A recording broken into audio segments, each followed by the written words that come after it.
Does your drumming sound tired, lifeless, dull, and unimaginative? Do you ever feel uninspired, or that you're playing the same old licks over and over again? Well, if you've experienced any of these things and you're looking for new ideas to add color to your drumming, stick around, because we're going to check out a bunch of exciting, creative, and challenging ways to put it all together.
Hi, I'm Morgenstein, and I'd like to spend the next hour with you talking about some of my favorite drumming techniques and concepts. I think you'll find most everything interesting, useful, entertaining, I hope, and easily adaptable to your own particular style of drumming. Before we actually get into it, there's a few important points I'd like to make.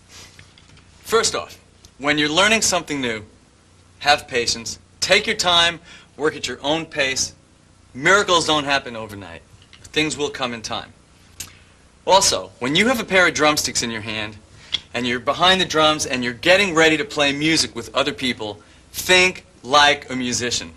The drums are one instrument which perform a certain function when you're playing music, but there are also other people playing other instruments, and those instruments also perform certain functions. So you need to be sensitive to everything that's going on. So keep your ears finely tuned and open at all times.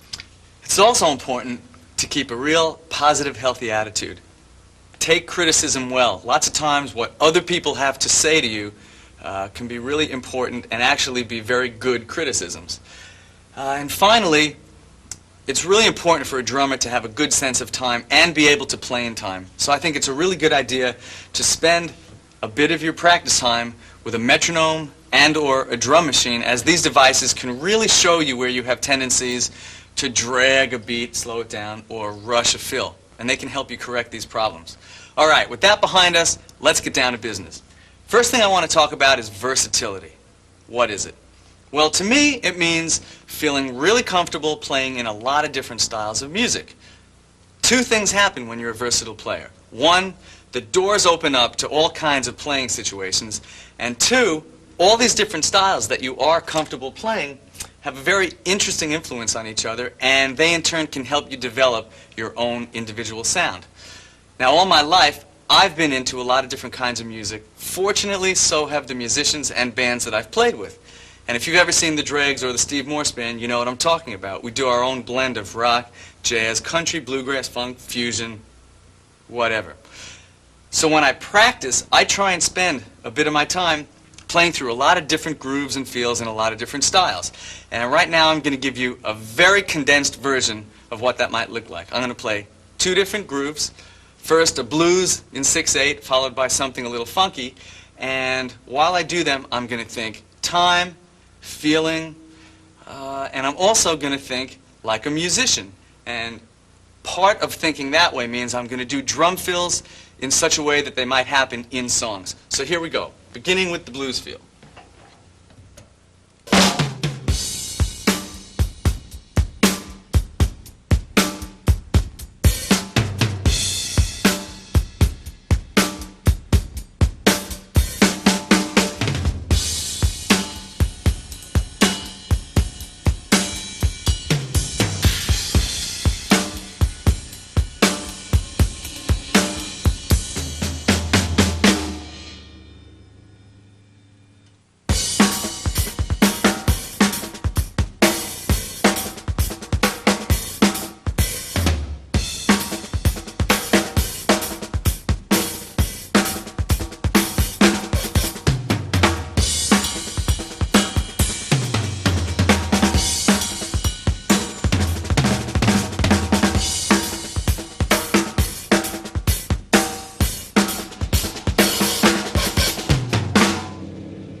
Now, a couple minutes back, I had mentioned that all these different styles can have an interesting influence on each other. Well, what I mean by that is maybe you can do some really interesting experimentation by taking part from one style and mixing it with a part from another style and come out with something brand new and unique sounding.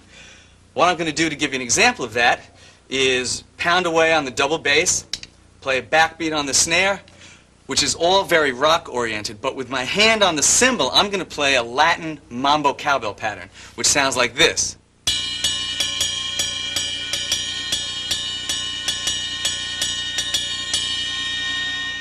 And when I put it all together, we have the following.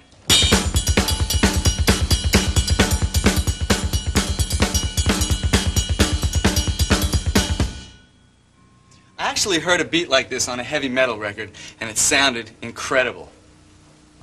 Now, another thing that I think is really interesting is that a lot of different styles of music, which don't really seem like they have anything in common, actually do when you think about what goes into the drumming. And to give you an example of this, I'm going to bring in Jerry Peak, bass player who I play with in the Steve Morse Band. He's going to help me out. We're going to play 4 different grooves, beginning with a traditional jazz type thing, followed by a Latin thing, then a country style thing, and then followed up with a double bass shuffle. And notice how my pattern on the cymbal is always the traditional jazz ride pattern. That's what's going to link them all together. 1, 2, 1, 2, 3, 4.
So, versatility.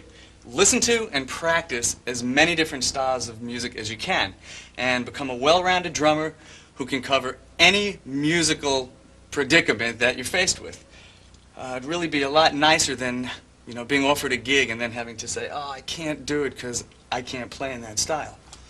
Well, we've seen that you can do really interesting things by taking elements from one particular style, crossing them with an element from another style, and come up with something new.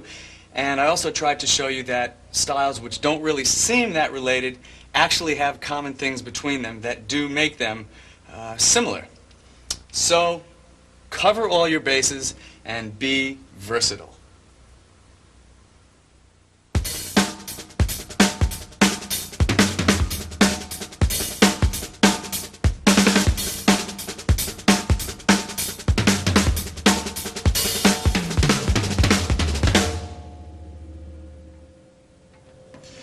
One of my favorite techniques is using ghost strokes.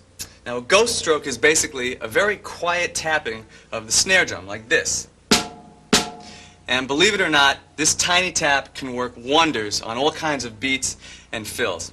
Let's start with a basic rock beat, but instead of using both hands to play the hi-hat and snare, do it all with one hand. If you're a right-handed drummer who plays in the conventional manner, do this all with your right hand or your writing hand. I'm a left-handed person. I play backwards. I'm crazy. Don't let me confuse you. Use your writing hand, like this.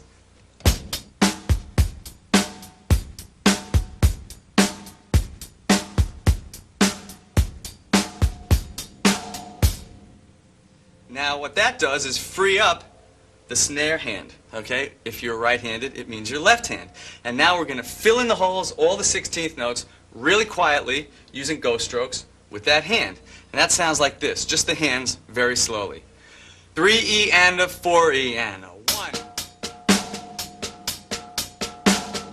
1, 3, 4, 1. Now let's add the bass drum. 2, 3, 4.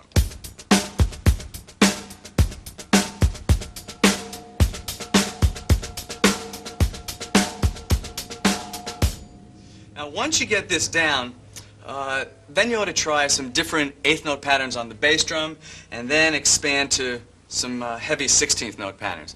Now, another beat that works really nicely using the ghost strokes is what I call a rock march. It's also a right-left, hand-to-hand pattern of single strokes, just like what we did, and it's just counted as triplets, like this. 3 and a 4 and a 1, 3, 1, 3, 4. Now I'll add a bass drum pattern. 1, 2, 3, 4.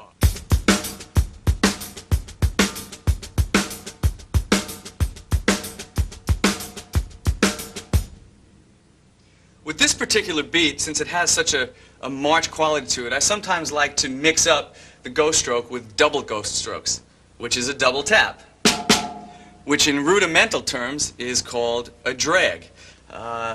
Very slowly, that sounds like this. 3 and a 4 and a 1, 3, 4. 1, 3, 4. And now with the bass drum. 2, 3, 4.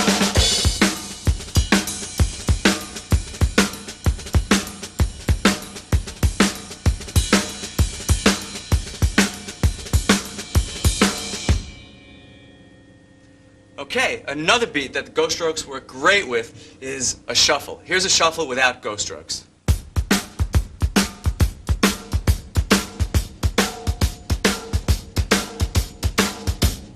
To put the ghost stroke in, keep your hi-hat hand on the hi-hat, and you fit the ghost stroke in between the first triplet and the third triplet, like this. 3 and a 4 and a 1, 2, 3, 4, 1.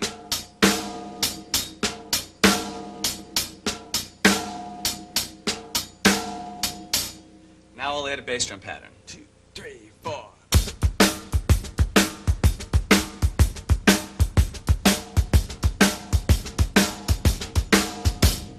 And while we're on the subject of shuffles, how about a halftime shuffle? Here it is without ghost strokes.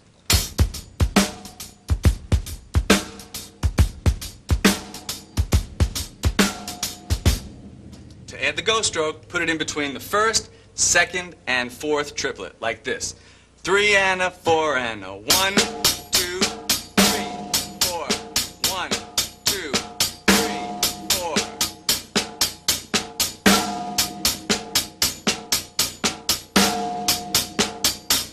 And here comes the bass drum. 2, 2, 3, 4.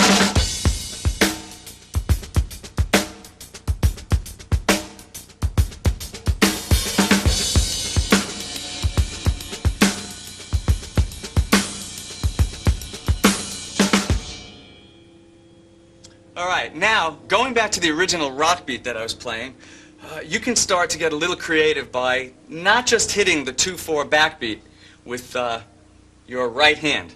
Let me give you an example of what I'm talking about. 2, 3, 4.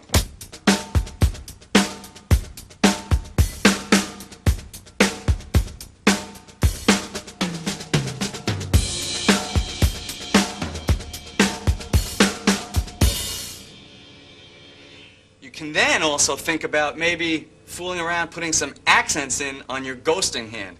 And this can really help you come up with some pretty neat funk stuff right off the bat. Here's one example. 3E and a 4E and a.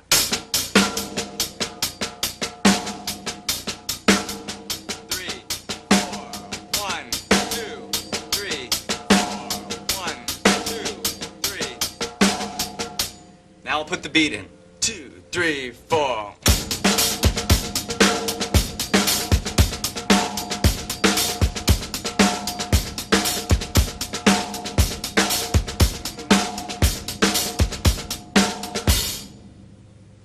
And now, just to give you an example of how the ghost strokes can lead you into all kinds of neat stuff, listen to this fairly simple beat in 4/4.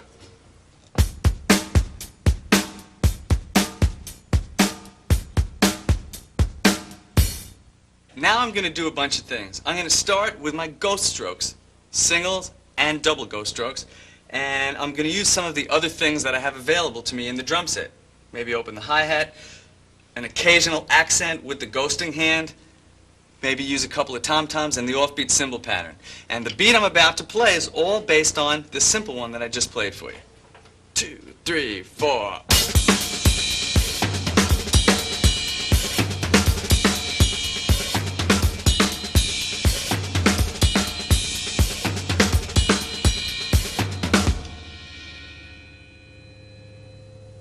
So all you have to do is use your imagination, working with the things that you have around you, beginning with the ghost strokes.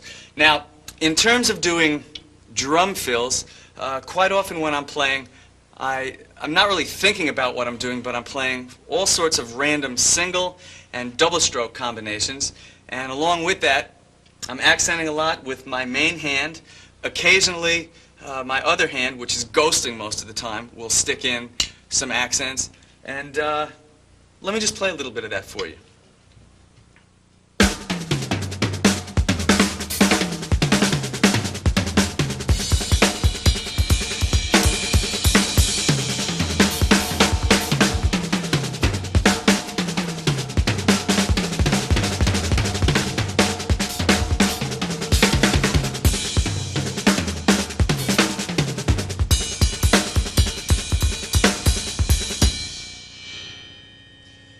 Now, when I was doing that, I had an inner pulse going, and I knew I was doing essentially 16th notes.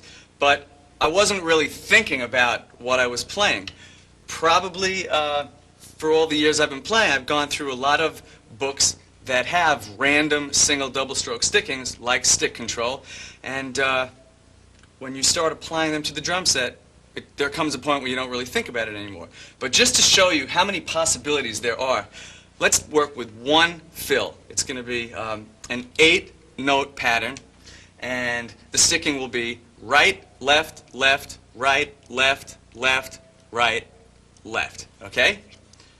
Right, left, left, right, left, left, right, left. And remember, I'm left-handed. I play it backwards. Okay, here are some things you can do. With your main hand, your writing hand, your right hand, you can accent. Okay? And in accenting, you can do that on the snare or the tom-toms, like this. 3 and 4.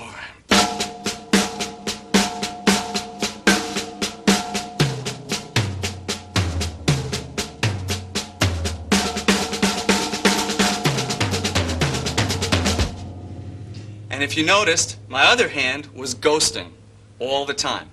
Now, something else you can do is displace some of the notes. This next example, I'll displace one of my accents with the bass drum, and that would sound like this.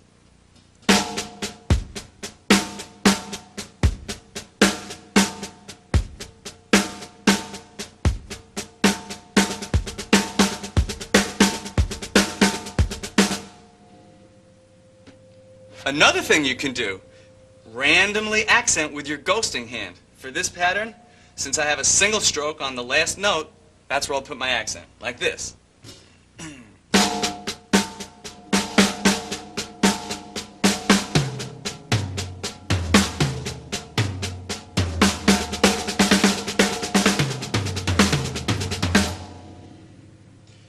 And finally, another thing I do is sometimes double my main hand with the bass drum and play a lot of it on the cymbal, like this.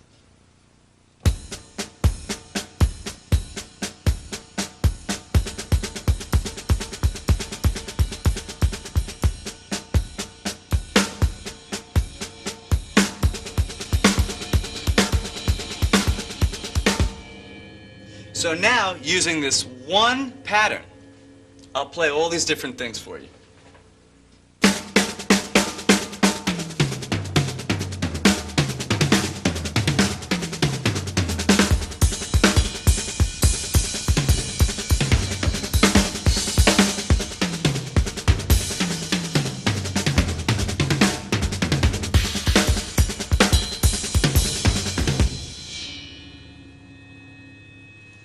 So, when you think about all the single, double stroke, random combinations that there are, it boggles the mind in terms of how many different textures and sounds you can get on the drum set. Now, there's one other thing I wanted to show you. At the very beginning of this section, I played a linear kind of beat, and by that I mean I was only hitting one source at a time, either the hi-hat, bass drum, or tom-toms. Part of that beat went like this: 2, 3, 4.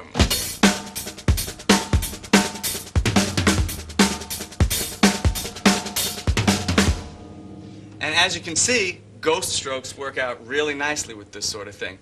Now, I don't really know how I come up with patterns like this. I kind of just fool around on the drums and fall upon 4-note patterns that feel good to me, and I go with them. But just for the fun of it, I'll play this one slow down for you so you can maybe figure it out. 3E and a 4E and a 1.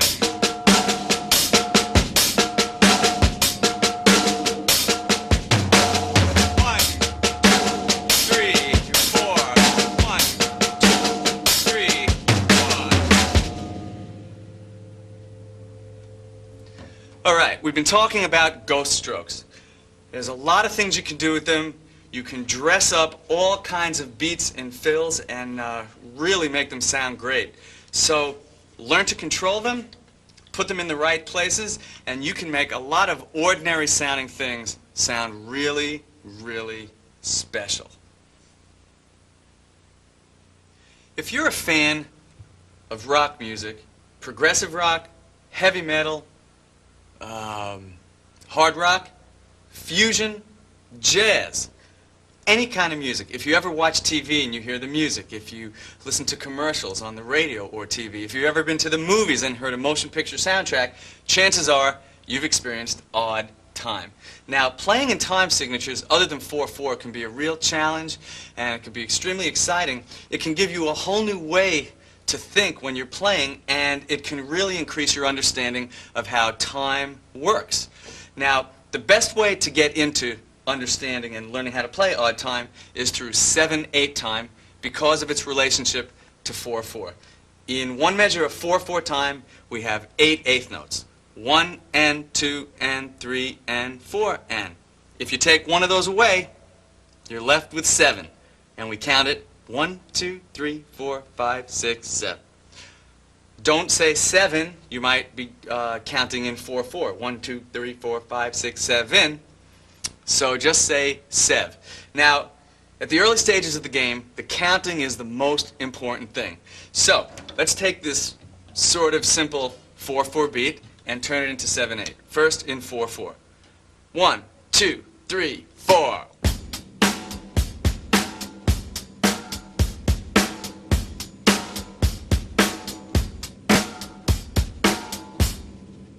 All right, we're going to leave off the last eighth note. We're left with 7 of them. And if you can count to 7 and without stopping, start it all over again, you can do this. So here we go. This 4/4 beat now in 7/8. 1, 2, 3, 4, 5, 6, 7. 1, 2, 3, 4, 5, 6, 7. 1. 1, 2, 3, 4, 5, 6, 7. 1, 2, 3, 4, 5, 6, 7. Come on, count! All right. Once you get this down, and remember to keep counting, then you should expand your bass drum patterns, do all sorts of 8th note patterns, and then move into all kinds of 16th note patterns. Now, to get into soloing and doing fills, I suggest play a beat like this for one measure, and then for the next measure, just play 7/8 notes on the snare drum, and then maybe move it around the drums a little bit, like this. 1, 2, 3, 4, 5, 6, 7. 1, 2, 3, 4, 5, 6, 7. 1, 2, 3, 4, 5, 6, 7. 1, 1, 2, 3, 4, 5, 6, 7. 1, 5, 6, 7. 1, 2, 3, 4, 5, 6, 7. And then, when you think you have that down, start to gradually expand your fills a little bit. Maybe still doing 8th notes, but then leaving some notes out, and then working in some 16th note patterns, and use all your stuff. Like this. I'll start simple and gradually build up. 1, 2, 3, 4, 5, 6, 7.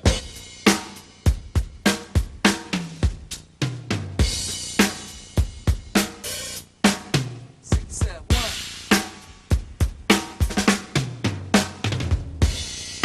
5, 6, 7. 1, 2, 3, 4, 5, 6, 7. 1, 2, 3, 4, 5, 6, 7. 1, 2, 3, 4, 5, 6, 7. 1,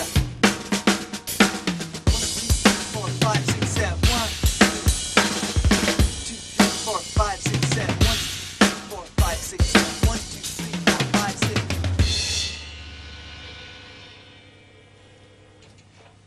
Okay, you can take some of your favorite beats that are in 4/4, turn them into any time signature you like.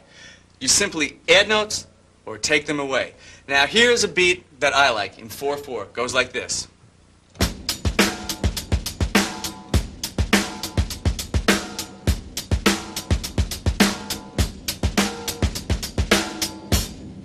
All right, I'll turn it into 7/8. I'll leave off an 8th note. I'm left with 7 of them, and it sounds like this.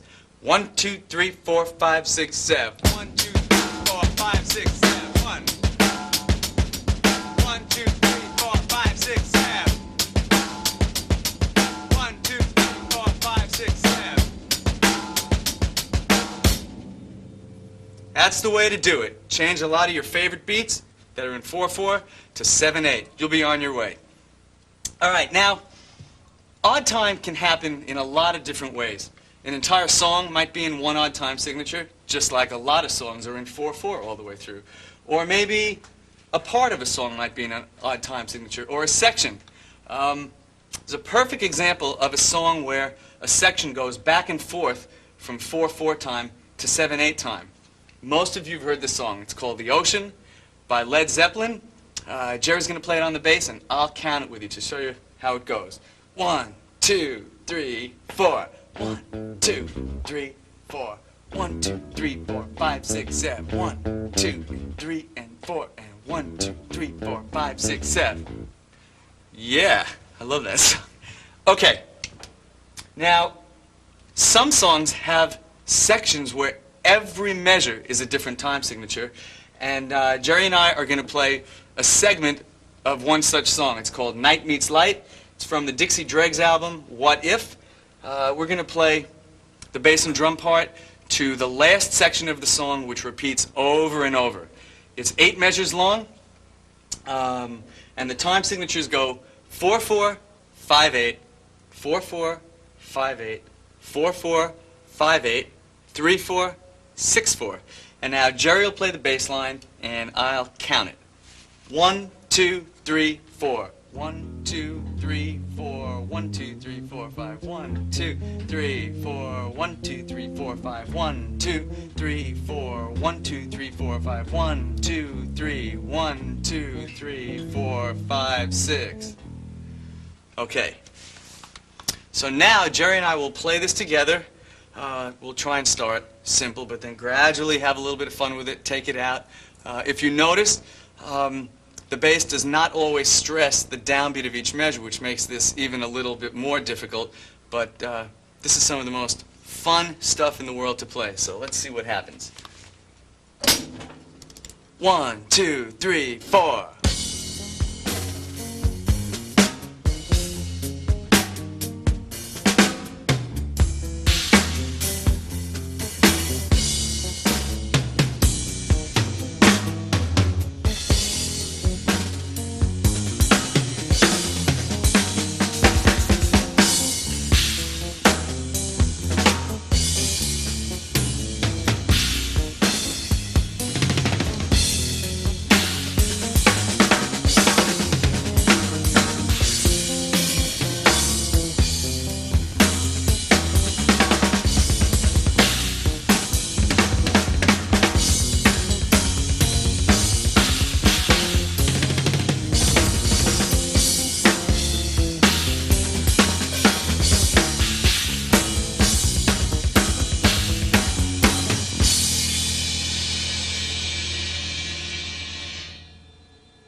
All these great noises.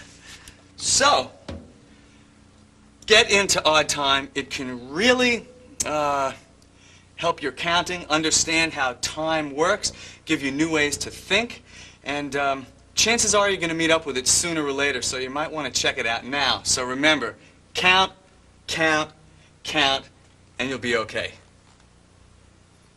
How do you come up with a good drum part for a song? Good question. Basically, that's going to be determined by a number of factors. 1, the musicians you're playing with. 2, the kind of music you play. 3, the producer or person who makes the final decisions. 4, the special qualities of the song that you're working on. And 5, your own creativity based on all the different techniques that you have. Now, when I first start learning a song, I start with some broad, general information, and then I work towards more specific things. I also usually start from the bass line. Now, there's a song we do in the Steve Morse Band called On the Pipe. It's on the introduction album. The bass line goes like this.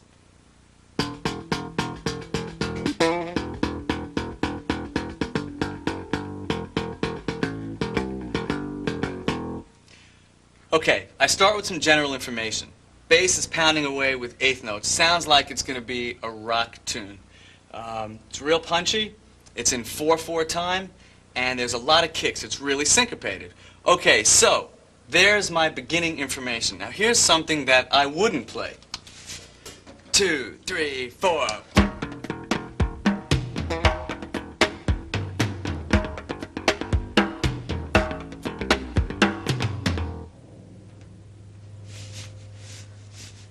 Okay, but depending on the kind of band I'm playing in, I would play this drum part differently.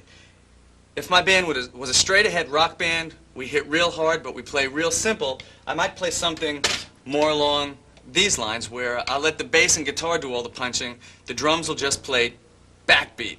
1, 2, 3, 4, like this. 2, 3, 4.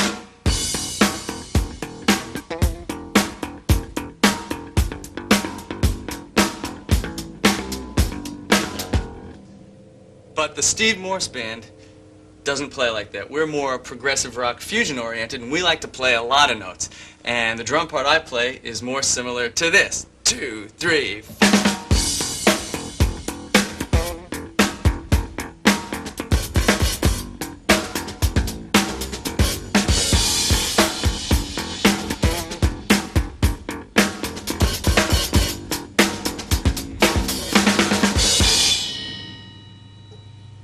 All right, we've just played two extremes. Now there's a lot of gray area there where you might want to play some of the kicks, but not all of the kicks. Here's something in between. 2, 3.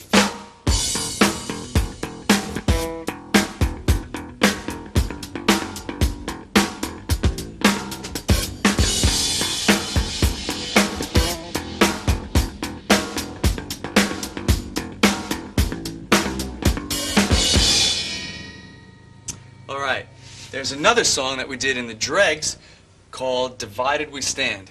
The bass line goes like this.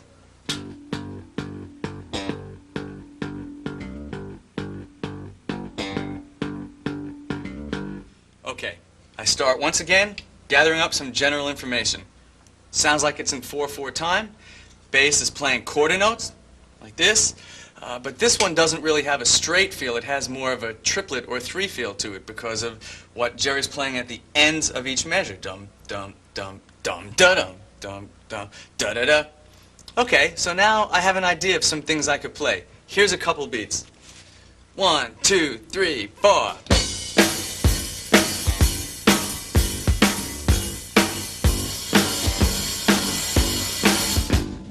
Or I could play something like this. 2, 3.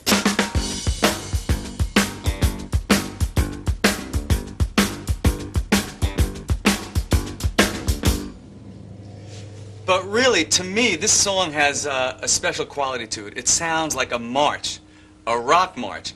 And so what I do is dig into my bag of tricks. I pull out my rock march, which we talked about back when we were dealing with Ghost Strokes. And that basic beat goes like this. 2, 3, 4.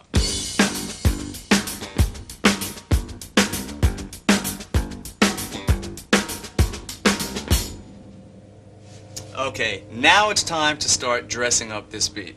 First place I look to, the bass drum. Why don't I add something to it? And here's what I did. 2, 3, 4.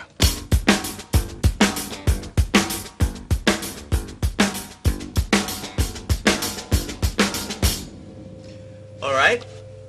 At the end of the first measure, Jerry does this figure. Dum, dum, dum, dum, da dum. Wow, what if I change this and maybe accent with the snare and open the hi-hat there? Well, to do this, I also thought it would be neat to not play the bass drum on the downbeat of the next measure, and it would give this beat the feeling like it's falling over the edge. And I like that. That sounds like this. 2, 3, 4.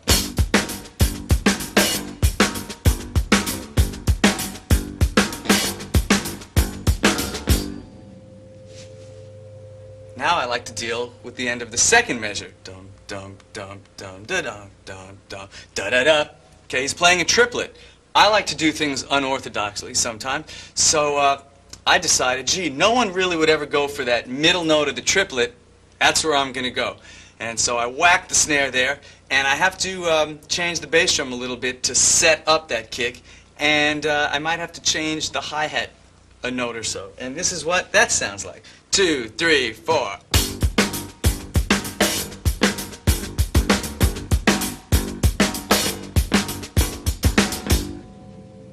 And then finally, since this song has such a march quality to it, I decided to use the double ghost stroke, or in rudimental terms, a drag. And when I put the whole thing together, I'll play it slowly at first by myself. It sounds like this.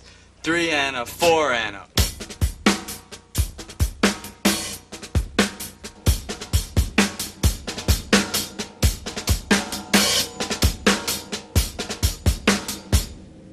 And now Jerry and I will play it together.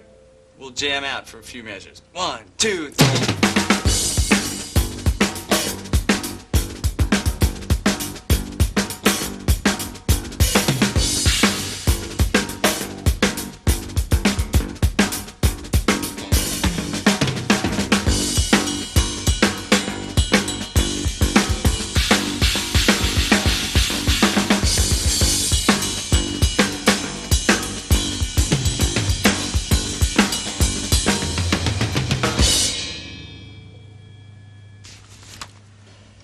So, to come up with a good drum part for a song, start with your general information, find out what time signature it's in, what the feel of the song is. Is it a ballad? Is it rock? Is it jazz? Is it loud? Is it soft? Is it fast? Is it slow?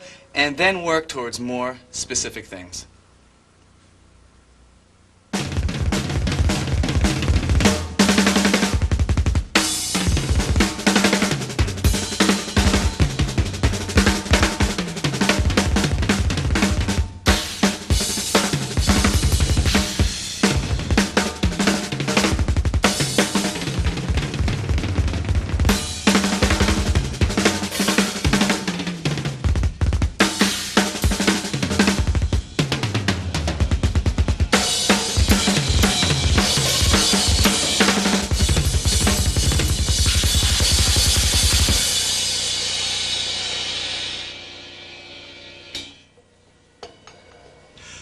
playing two bass drums can really add another dimension to your playing. Now, I'd like to show you a few different ways that I use them in my soloing, playing beats, and playing fills. Now, generally, when I solo and play fills, I use three kinds of techniques. First one is what I call question-answer, copycat, what have you. Play something with your hands, mimic it with your feet, like this.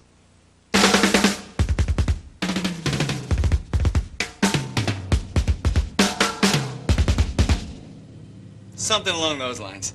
Another technique I use involves playing around with your hands and then, at random, doubling some of those licks with your feet, like this.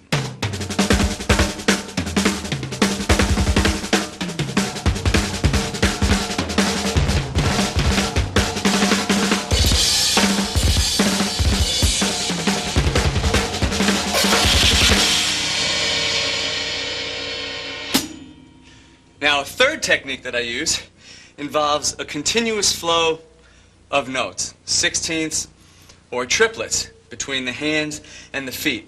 Now, there are hundreds and hundreds of hand-feet patterns. I want to work with one for the moment. It's the first pattern you probably work with when you're practicing double bass drums. Four-note pattern. Two hands, two feet. Some people call these quads, and I love that word. Okay. Hand, hand, foot, foot.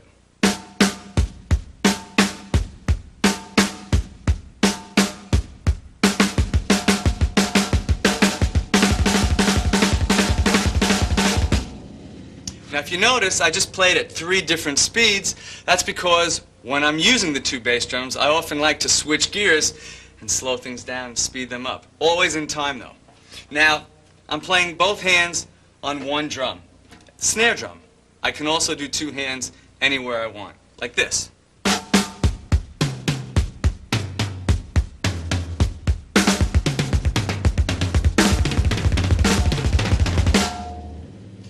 Another thing to do is to put one hand on one drum, one hand on another, like this. It's a totally different sound.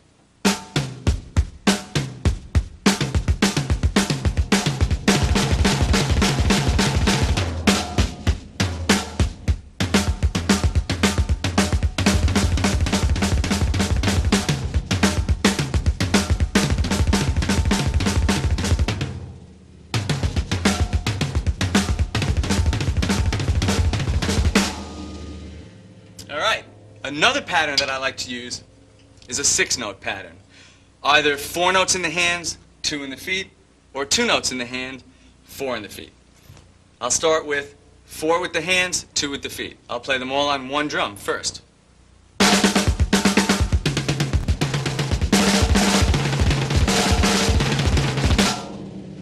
Or I can put two notes on a drum. Or I can put one note on each drum.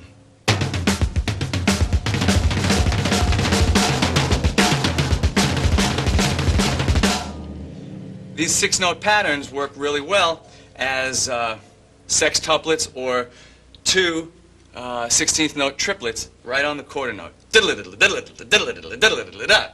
Now, something else I like using the six-note patterns for is thinking of them as 16th notes and working them into 4/4 time 16th note patterns. So you have to do a little bit of math. How many six-note patterns can fit into a measure of 4/4? Well, there are 16 16th notes. I have a six-note pattern, another six-note pattern, that's 12 notes, and then I can follow it up with a four-note pattern. That gives me my total of 16. That sounds like this. 1, 2, 3, 4.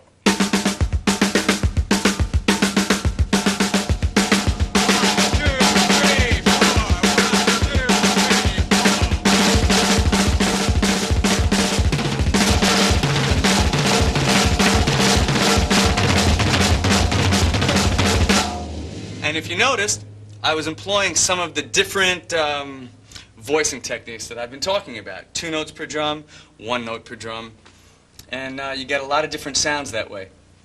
So now I'll just play a little bit and put all these 3 different patterns together.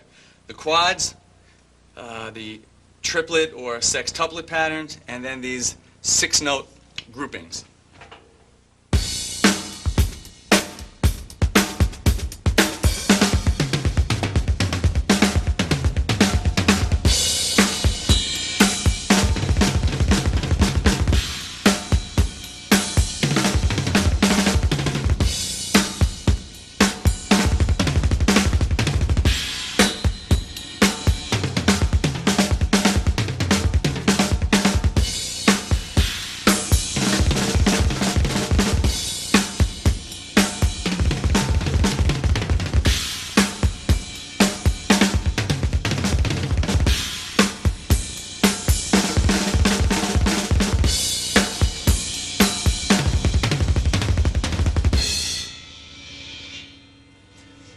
All right, now, as far as beats go, especially if you're just getting started, you want to concentrate on getting a nice, consistent single-stroke roll going. That would be 16ths or triplets. And you might want to work towards that by playing simple hand patterns over it. Maybe quarter note, backbeat on the snare, quarter notes on the cymbal, eighths on the cymbal, offbeat cymbal pattern, paradiddles, because rudiments work really nicely. So that's exactly what I'll do. I'll play a couple measures of each of those. That sounds like this. 2, 3, 4.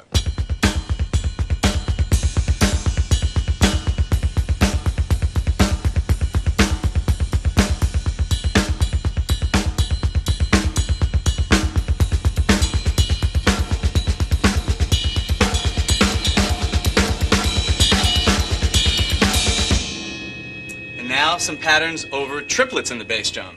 1, 2, 3, 4.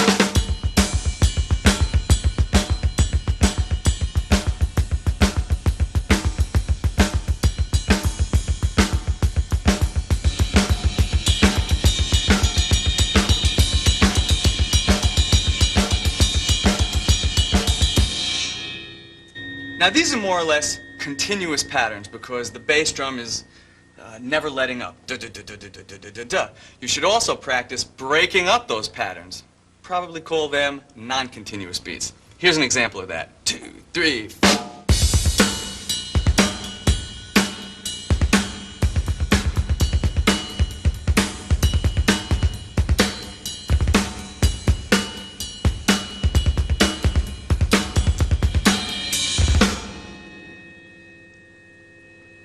Okay, now way back in the beginning of the tape, I was playing a mambo pattern on the cymbal with the double bass under. Remember? It sounded like this.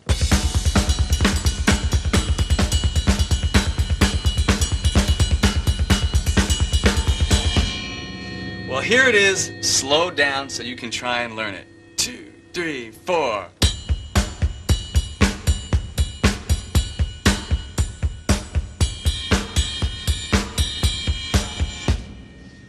I really like playing lots of those Latin-influenced syncopated patterns on the cymbal with the cruising double bass underneath it. Now there's one last beat I want to talk about. It's one of my all-time favorites because if you can get it in time and get it 100 miles an hour, it can't be beat. It sounds great. It's a double bass drum shuffle. I'm sure you've heard it. What you have to do is shuffle your feet in this way. Do, do, do, do, do, do, do, do. Get the snare on the 2/4 backbeat and add in the traditional jazz ride cymbal pattern, like this.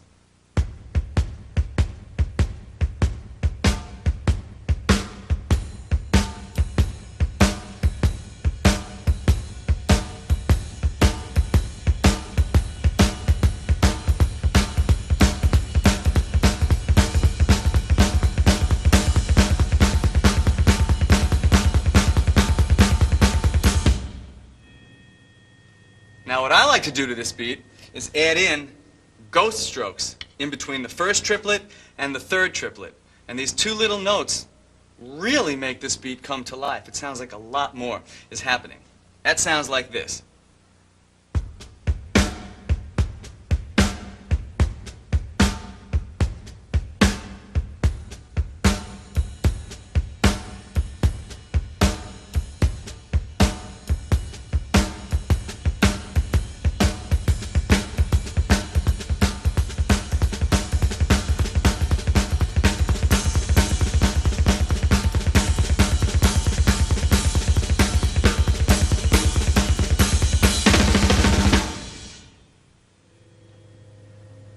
So these are some of the ways that I like to use the two bass drums in soloing, doing fills, and playing beats. The key to the whole thing is to use them in the right places. So for example, if you're playing a nice, quiet ballad, you wouldn't want to do the following.